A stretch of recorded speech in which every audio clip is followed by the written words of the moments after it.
معاف کر دو، تم زمین پر معاف کر دو گے، اللہ تمہیں قیامت کے دن معاف کر دے گا۔ معاف کرنے کی عادت ڈالو، میرے نبی نے فرمایا۔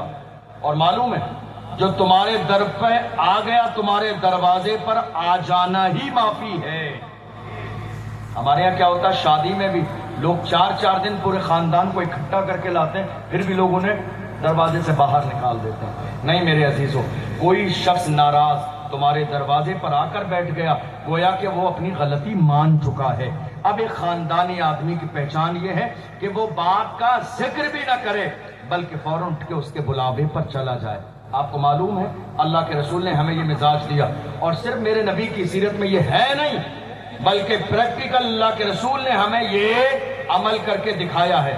مجھے بتائیے، کوئی آپ کو پتھر مارے، آپ کے سر سے خون نکل جائے، اور خون بہتے ہوئے اتنا بہ جائے کہ آپ کے کپڑے تربتر ہو جائیں، آپ کی جوتیوں میں آ جائے، پھر اس سے کہا جائے، آپ سے کہا جائے کوئی بات نہیں، اسے معاف کر دیجئے، آپ معاف کر دیں گے؟ آپ کبھی معاف نہیں کریں گے۔ مگر اللہ کی عزت کی قسم، میرے رسول نے ایسوں کو بھی معاف کیا ہے جنہوں نے رسول اللہ کو گالی دی، جنہوں نے رسول اللہ کو پتھر مارے، جنہوں نے رسول اللہ کے پیٹ پر اونٹ کی اوجڑی ڈالی، جنہوں نے رسول اللہ کو ستایا، جنہوں نے رسول اللہ کی مخالفت کی، جنہوں نے اسلام اور مسلمانوں کے خلاف سازش کی۔ کون سا دن تھا؟ میرے آقا فرماتے ہیں میری زندگی میں طائف کے دن سے زیادہ تکلیف دینے والا کوئی دن نہیں تھا۔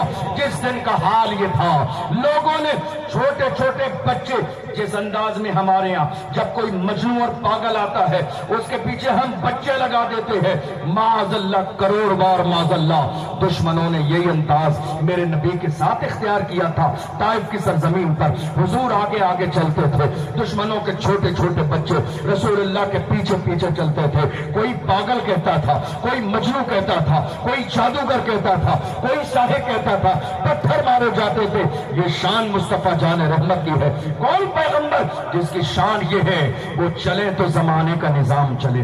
ڈاکٹر اقبال سے پوچھو اس محبوب کی شان کیا ہے، تو ڈاکٹر اقبال کہتے ہیں ارے ہو نہ یہ پھول تو بلبل کا ترنم بھی نہ ہو، چمنے بہر میں کلیوں کا تبسم بھی نہ ہو، یہ نہ ساقی ہو تو پھر میں بھی نہ ہو، خم بھی نہ ہو، بزم توحید بھی دنیا میں نہ ہو، تم بھی نہ ہو، خیمہ افلاق کا استادہ اسی نام سے ہے، نبض ہستی تپشاماد اسی نام سے ہے، دست میں دامن کوہسار میں میدان میں ہے، بحر میں موج کی آغوش میں طوفان میں ہے، چین کے شہر مراکش کے بیابان میں ہے، اور پوشیدہ مسلمانوں کے ایمان میں ہے کہ محمد سے وفا تو نے تو ہم تیرے ہے، یہ جہاں چیز ہے کیا لوح و قلم تیرے ہے۔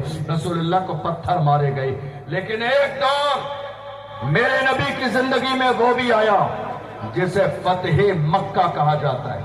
جب رسول اللہ 10 سے 12 ہزار کا لشکر لے کر خانہ کعبہ کے صحن میں آ کے کھڑے ہو گئے تو مکے والے کانپ رہے تھے، ایسا نہ ہو کہ اب محمد کے پاس پاور آ گیا ہے، قتل کرنے کا اعلان کر دیں۔ مگر میرے نبی کے ہونٹوں پر لوگوں کی نظر تھی کہ کیا جملہ نکلے گا رسول اللہ کی زبان سے، مگر جملہ کیا نکلا؟ میرے نبی نے فرمایا جاؤ، آج میں نے تم